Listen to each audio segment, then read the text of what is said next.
what condition they are in, especially if I am tracking the defects on each of them. We'll talk about these when we finish our asset register class session next week. We're going to look at the facility condition assessments, looking at how you will stretch your knowledge of your assets into a system for monitoring its condition and creating plans for a remediation or upgrades of your facility. You then meet the current and forecast future needs of the organization. Is the funding base for operation, maintenance, and renewal appropriate and affordable?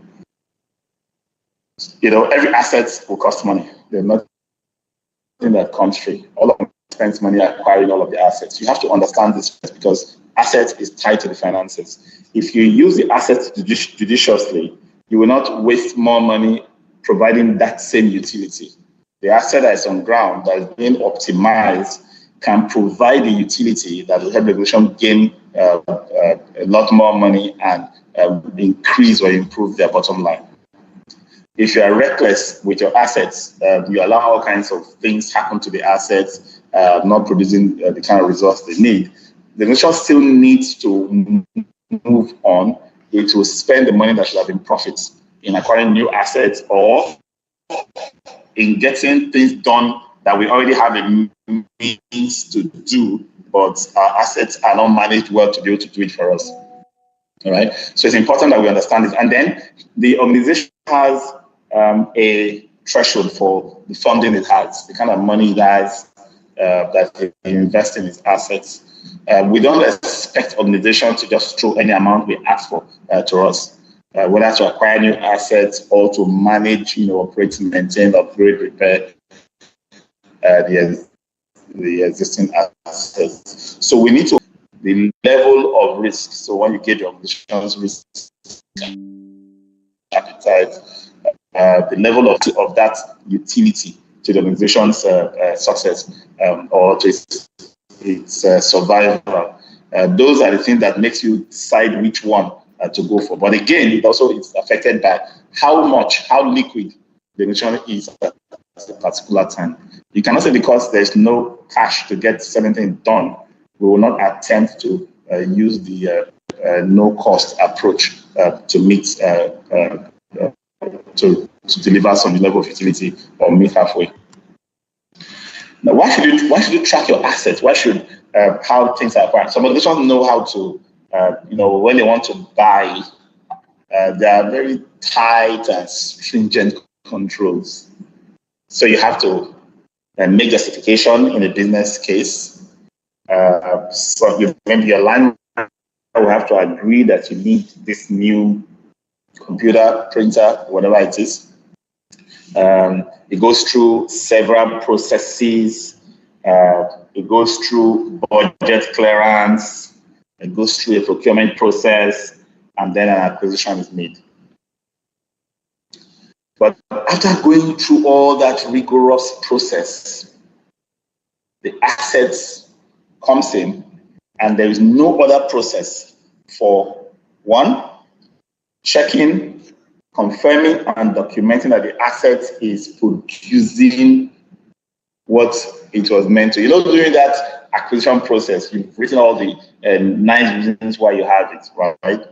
But there's no connection between all that and the actual delivery. So, for example, I've seen offices where you have certain documentation to produce, and there's an entry for going to produce it in a commercial printing station.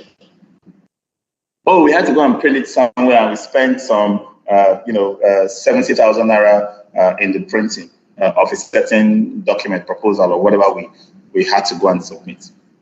Now, nobody's connecting that particular entry in costs with the justification that was done for acquiring a certain large size printing unit. Oh, this is an all-in-one, can print large volumes, can print color, and it is laser, can fax, can photocopy, can scan, can do all of that. We talked about all those.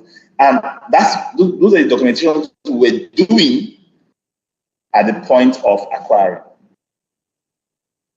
Now that we have acquired, we've crossed that in, there's now a disconnect because someone else approved the printer to be bought, another person approves the paper to feed into the printer, another person approves the cost of printing outside.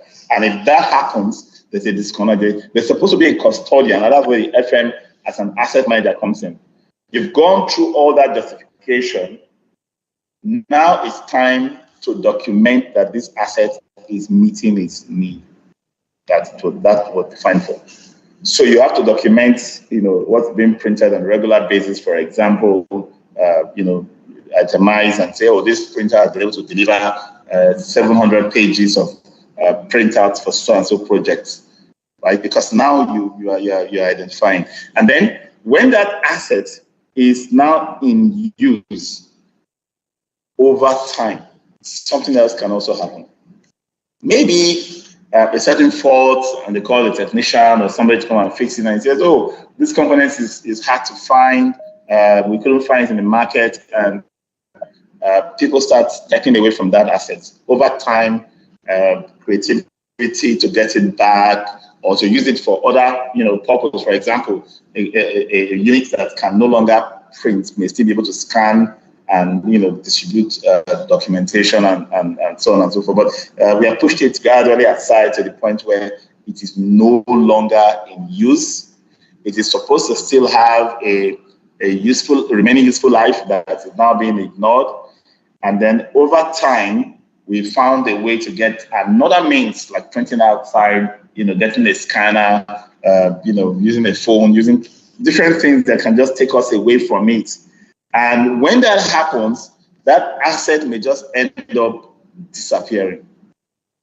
It will just disappear because really there's nobody that is waking up to, if I need to do something, get that kind of utility, that I connect with such an asset. It's been a while, it's been some cupboard or whatever, and then it disappears like that, right?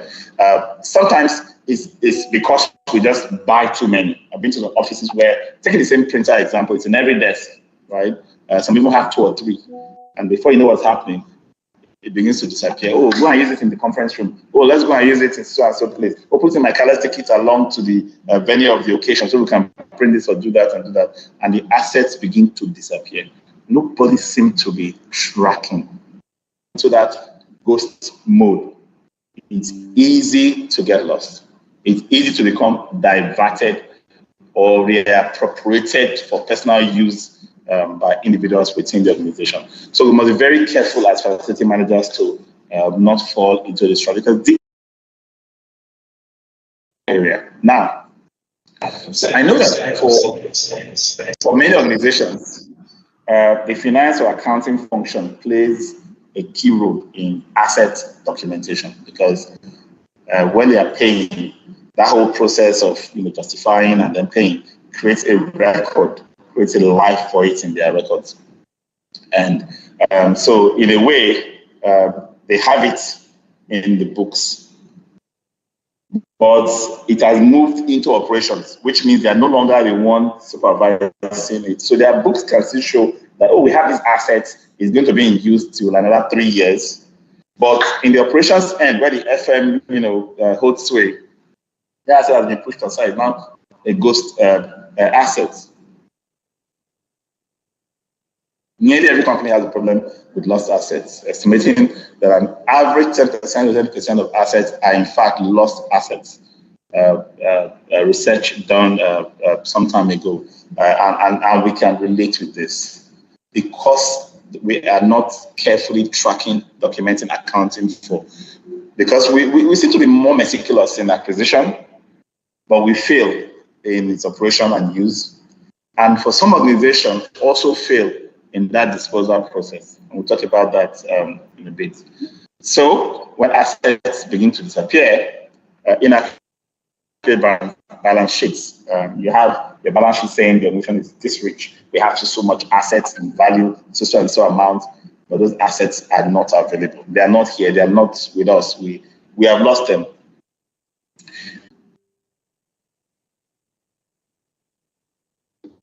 Boost productivity. So enhance, to enable the most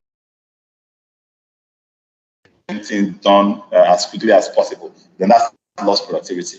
And then we begin to spend more. Okay? You could have acquired an asset, and because of not managing it properly, the asset no longer providing utility, but you still need that utility. Okay, so you have a filtration system, an asset that filters, makes potable water available. And for some reasons, you didn't manage it well, filter candles were not replaced, and so on and so forth. People stopped using it because they don't trust the water it produces, or it stopped producing water altogether. You start gradually migrating to buying water. The asset is still there. It had not reached the end of its useful life, and there is really no reason why we should write it off our books because of the capital expenditure that we did, and that becomes a problem. So we spend more. Inaccurate CapEx budgeting, yes, because we spend money on CapEx. After spending this money on these assets, we are no longer getting value, because when you're applying the budget, you're applying your return on investment on the budget, on that item. So you expect some kind of returns, and then misappropriation, misapplication, and personalizing of assets can take place, and all these are parts of fraud. All right, so back to the core question of how do you account for your assets? How do you, know your assets? What should it be? So that's your asset register. And at the beginning of this session, I try to differentiate between inventory and assets. You manage inventory separately from the way you manage assets, but both of them must be managed, dynamically on a day-to-day basis. The reason you manage inventory is to make sure that you have enough supplies to keep operations and maintenance of your assets running. Okay, so things like reorder levels, things like frequency of use, attract, quality and quantities are measured and counted, and so on and so forth, to ensure that you have a proper inventory of materials, spares, consumables, equipment with which you manage your assets. But your asset register looks at the asset's life cycle, every asset, and considers how the asset is providing value, meeting the satisfying the utility for which it was acquired. Okay, and that's why it's a living document. So if you develop an asset register, it's not something that you should develop and file away somewhere and say this document is ready. Every year we'll review. No. It's a document that wakes you up every day. You come to it every day and say, these assets, what do we have in the plan for them today? So that asset register is something that you now extend to create other assets, like your maintenance, other programs, like your maintenance plans. We'll talk about those later in this series of asset management. But the core question is, what is your asset register? We're going to define and talk about it a little bit. And then when we come back on Thursday for the lunch hour, we're now going to look at what goes into an asset register. The information that can go into an asset register can be very, very broad, but we're going to take them one by one and ask ourselves, why should we have them in an asset register? So what's an asset register? It's a record that clearly identifies all the assets of a business. So, of course, we'll define what assets are. What goes into the assets register is whatever the organization has defined by policy as an asset. For example, I can have a computer and have a wireless mouse like this assigned to me to use that computer. The organization can decide that the computer is an asset and the mice is a consumable or an inventory, such that, for several reasons. One could be the fact that the The mice they're cheaper. The mouse is cheaper. It's less than a certain threshold in cost, and as such, we cannot list it as an asset. But the computers are more expensive, so that can be listed as an asset. Secondly, it's also possible that we've considered that it doesn't last more than a year. Something this small shouldn't be used for more than a year, for example. And as such, it should be part of inventory and not asset. But the computer should be able to work for 2 years or maybe 3 years, depending on the grade that has been acquired. So that is different, right? So what goes into the assets register is defined by the organization. But I'll just give you 2 main indicators. How long you're going to use it, and overall cost threshold. It can be used to determine what an asset is. For example, if you have a roof, a generator, those things will, last for a long time. Definitely assets to track and measure. It allows the business owner to quickly retrieve information on an asset, shows the value of other details, a whole lot of details. In fact, everything that you know about the asset should be documented in the asset register. The asset register allows keeping track of assets and provides a fair estimate of their worth. If you look at this aspect of their worth, depreciation, tax, you will see that it's referring to financial terminology. Okay, so assets through the process of acquisition, which is comes through funding, financial processes, means that they have to be tracked in balance sheets and profit and loss accounts.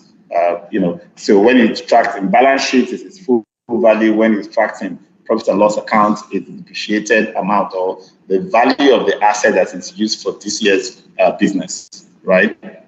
Now, so the accounting team will have a purely financial view of assets. So if an asset is being depreciated through 4 years, for example, when it gets down to the end of 4 years, it becomes zero in the accounting records, right?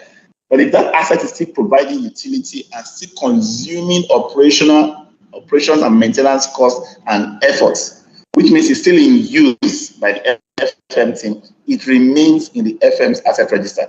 So disposal is done by the FM.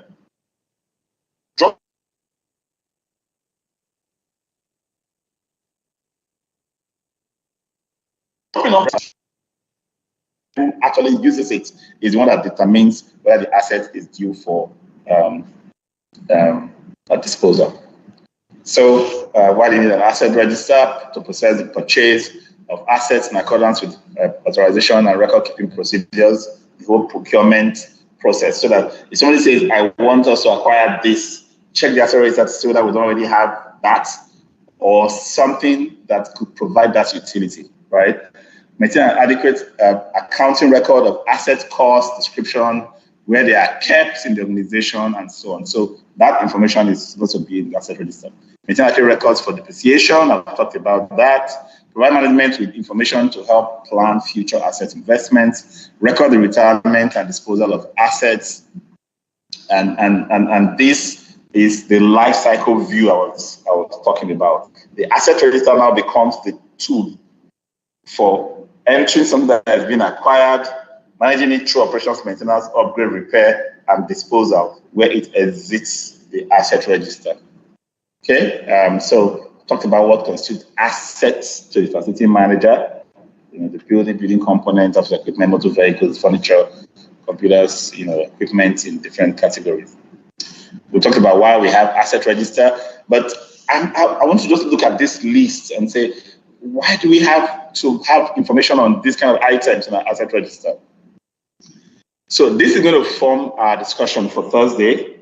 So because I'm going to stop here. This is a lunch hour session, and I would like to entertain some questions. But This list is what we're going to look at next week, and then we're going to look at how to put this into a template for slotting information into our asset register by the time we come next week. All right, so questions?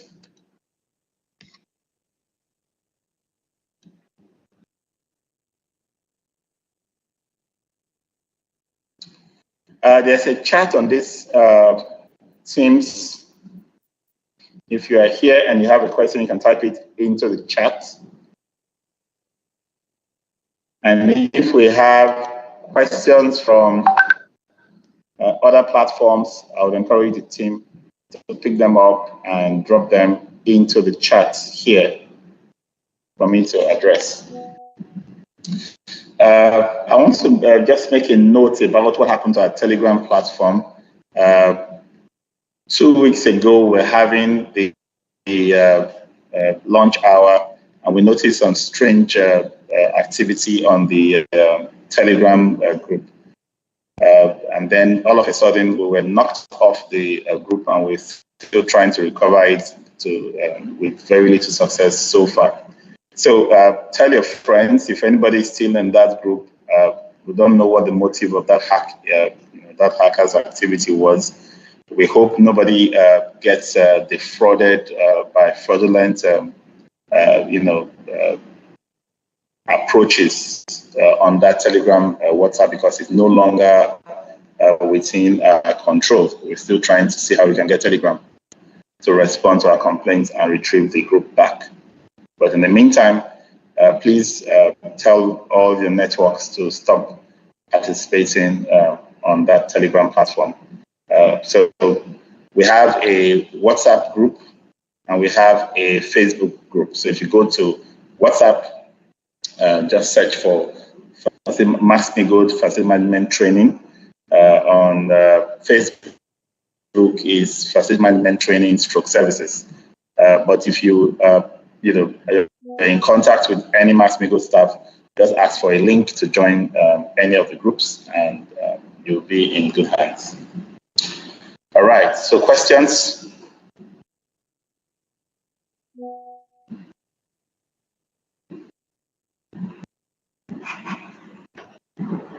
Comments, anyone? If you want to speak out, you can raise your hand in the call and go ahead. I'll identify you to go ahead.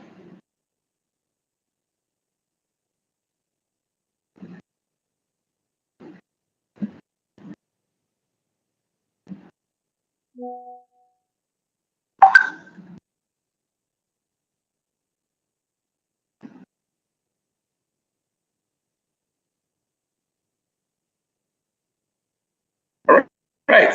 I hope you learned something. Look forward to another session next Thursday at 1 p.m.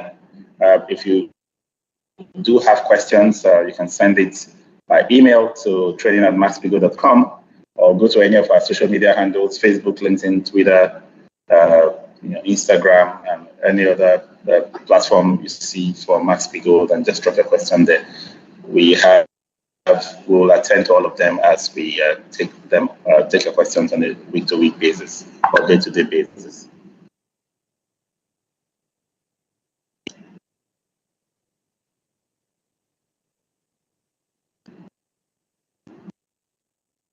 Okay, question from an audience member in Facebook: what are some strategies to use to work well with others?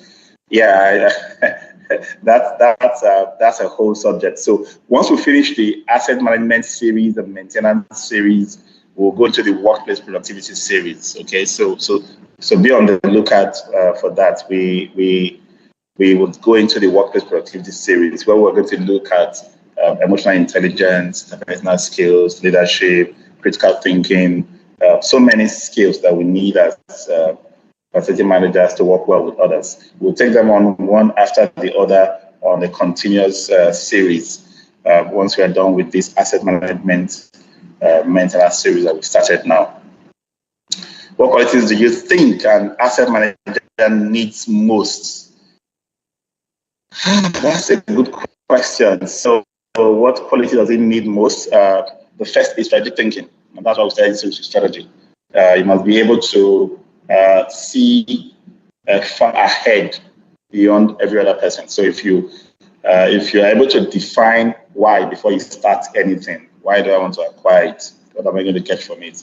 It will give you a sense of how, and what you're going to do. So that was the first thing, strategic thinking.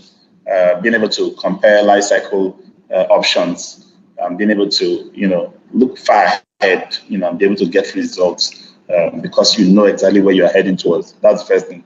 The second point that an asset manager should have is to be analytical, be able to document. So you want to make a case for an acquisition, for example, be able to document